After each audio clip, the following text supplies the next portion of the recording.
On one side stands Captain Bartholomew Roberts, also known as Black Bart, whose Articles of Agreement are the clearest window into how pirate crews really govern themselves. For example, a pirate who stole a single dollar from his own crew could be left to die, marooned on a sandbar with a pistol, one shot. On the other side, the Pirates of the Caribbean's Brethren Court, the lore-heavy code that gave us partner. Parlay? That's the one! Parlay! We all know Captain Jack Sparrow's code, the one that can be bent because it's... The code is more what you'd call guidelines than actual rules. Did parlay even really exist? How historically accurate is Brethren Court's code? When we think of pirates, we think of their swagger, treasure maps, and their code. The truth? The golden age of piracy was actually a gritty labor revolt. Real pirates wrote a democratic legal system designed to stop mutiny, save limbs, and split loot fairly. Before piracy, most sailors lived hard. Thin rations, late or no pay, disease, storms, and a captain with near absolute power. The Royal Navy could seize you by force, punish you at will, and work you to death. For thousands, piracy wasn't just crime. It was revolt, a way to share the wealth and make the rules together. That's why pirate crews didn't just sail, they signed a contract. Black Bart's Articles of Agreement were the heart of a pirate crew, part constitution, part HR policy, part threat. You'd sign or make your mark, swear an oath, and become a full citizen of the ship.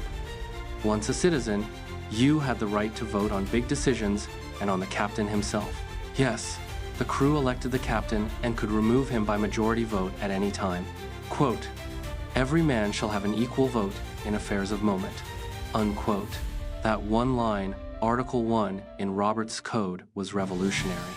Pirates built a brutal democracy at sea to keep order and stop the kinds of abuses that cause mutiny on other ships.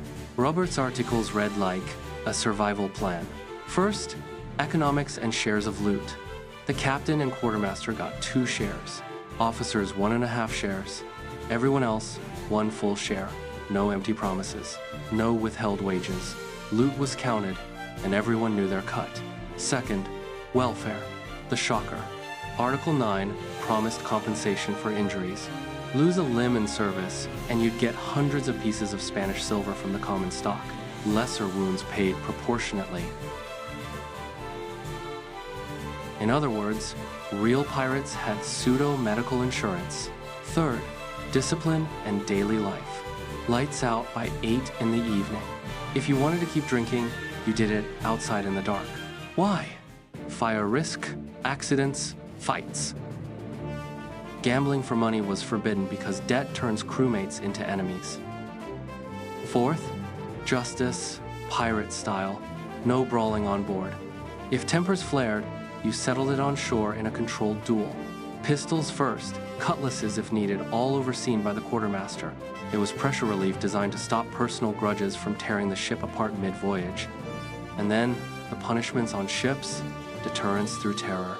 Steal from the crew's common stock, and you could be marooned on an island with 1 shot in your pistol. Steal from a crewmate, and you might be disfigured and dropped ashore. Sneak a woman aboard? Death. The code was inflexible and ruthless. Now, the Pirates of the Caribbean Code. Did parlay actually exist? How you become Pirate King, and the code that changed pirate lore forever. Disney's Pirates of the Caribbean doesn't use the articles to keep a single ship's crew from imploding. It uses a code to build a world. First, parlay. In the films, anyone can invoke parlay to be taken to the captain and negotiate without being harmed. Historically, parlay did indeed exist, but it was used differently. It was a word signifying a temporary truce between ships in order to negotiate terms of surrender, not just temporary safety. Second, the Brethren Court and the Pirate King. In the films, a council of 9 pirate lords wrote a universal code and can elect a pirate king. Historically, there was no central pirate government. Ships and crews were independent. Their articles unique. The Brethren Court turns a swarm of outlaws into a nation. That's epic fantasy, not maritime history. And it works brilliantly on screen. Third, borrowed, bent, and invented rules. The movies address real concepts of marooning and treasure division, real touches for credibility. But they skip the gritty welfare clauses and harsh punishments, and they ignore the historical ban on women aboard to give us Elizabeth Swann as a central hero. They also add cool lore, mystical tokens, rites of succession that exist purely to enrich the story. Just Hollywood being Hollywood. That famous line, more what you call guidelines than actual rules, is the heart of the cinematic code. It's an opening to demonstrate character morality, not a binding law of survival as for real pirates. Governance. Roberts gives you radical shipboard democracy, an elected captain and a quartermaster to check power. The films give you a centralized myths, pirate lords, a brethren court, a king who can declare war. Conflict resolution. Roberts has formal duels to vent pressure without wrecking the crew and ship. The films use parley, verbal chess matches that push the plot forward. Punishments. Roberts writes graphic deterrence, marooning, mutilation, death. The films soften the edges.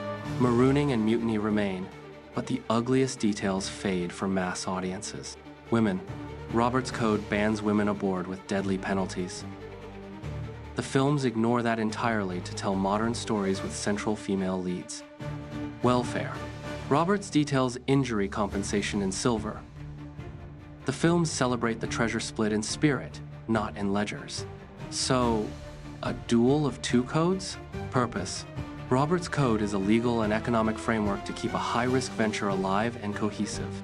The film's code is a storytelling engine, flexible enough to create drama, conflict, and heroism. They overlap just enough, loot shares, marooning, to feel piratey. But underneath, one is a constitution, the other is a myth. Romanticism sells. The real code reads like labor law. The movie code feels like destiny. Pirates on screen become a people, a cause, even when they scheme and betray. The Brethren Court raises the stakes from one deck to the whole ocean.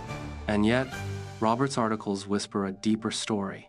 Piracy as social rebellion, a hacked-together democracy, a safety net for the maimed, absolute power replaced with a vote on the quarterdeck. If you had to live under one code, the real one might keep you fed, paid, and if you're unlucky, compensated for your injuries. The cinematic one might make you a legend or a pawn of pirate lords who never existed. Both codes shaped our idea of pirates. Only one kept real people alive. So, which code is the real code of the sea to you? The brutal democracy of Roberts or the grand lore of the Brethren Court? If you enjoyed this dive into fact versus fiction, like the video, subscribe for more deep-cut history and film breakdowns, and share this with your friends.